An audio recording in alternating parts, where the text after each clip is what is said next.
আমি জানি না আমার সাথে কারা কারা রিলেট করতে পারছে জিনিসটা। বিয়ের প্রতি আমার কোনো রকমের ইন্টারেস্ট নেই, কেন নেই আমি জানি না ভাই। মানে আশেপাশে সার্কেলের বন্ধু বান্ধবের বিয়ে থাওয়া দেখে এটুকুনি বুঝতে পেরেছি যে বিয়ে is not a ultimate solution. তুমি বিয়ে করছো, তোমার বিয়েতে খেতে যাচ্ছি, খাচ্ছি, এটুকু অবধি ঠিক আছে, কিন্তু তুমি আমার থেকে আশা করছো যে আমিও বিয়ে করব, তোমাকেও ইনভাইট করব, এটা ভুল। মানে আমার মনে হয় যখন মানুষকে সুখে থাকতে ভূতে কিলাই তখনই সে বিয়ে করে। তো মনে হয় আমি 50 বছর বয়স হয়ে গেলেও বিয়ে করব না। যখন আমার এই সমস্ত ওপিনিয়ন গুলো নিয়ে যাবো বা বলবো, তখন আমার বন্ধুগুলো বলবে তুই থাম, সবার আগে তুই বিয়ে করবি, বিয়ে করে নেওয়া, একই লোকের মুখ দেখা, তার সাথে কম্প্রোমাইজ কর। আর এখনকার লোকজন যা টক্সিক করে, বাবা রে, ছেড়ে দে মা, কেঁদে পাচ্ছি। মানে বিয়ে ছাড়াও অনেক গোল আছে, টাকা পয়সা ইনকাম করো, ভালো মন্দ খাও, ঘুরতে যাও, নিজের শখ মেটাও, আর কি চা। বলছি যারা বিয়ের পিড়িতে বসছিস বা বিয়ে করছিস বা বিয়ে করবি বলে ভাবছিস, এখনো সময় আছে, বস আর একবার ভেবে না। কিন্তু এই বন্ধু বান্ধবগুলো আমার চেনা জানা যারা বিয়ে থাওয়া করছে, তারা এসেই বলছে ভাই বিয়ের থেকে খারাপ জিনিস কিছু হতে পারে না। তাহলে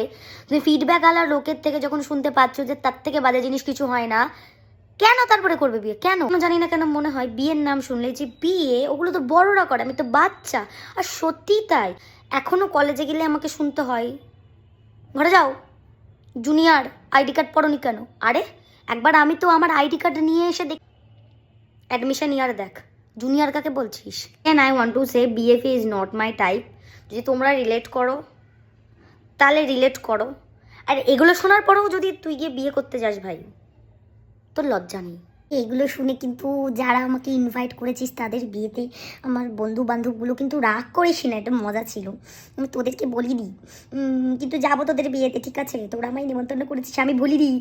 তোরা কিন্তু ভুলে যাস না, অনেক কষ্টে ইনভিটেশন পেয়েছি, এমনি বিয়ে থাওয়া পাই না ইনভিটেশন। যাক, 2-4টে পেয়েছিলাম। তোরা আবার উইথড্র করে নিস না, উইথড্র করা যায় না, ঠিক আছে? উইথড্র কিন্তু করা যায় না। আমি কিন্তু যাচ্ছি বিয়েতে।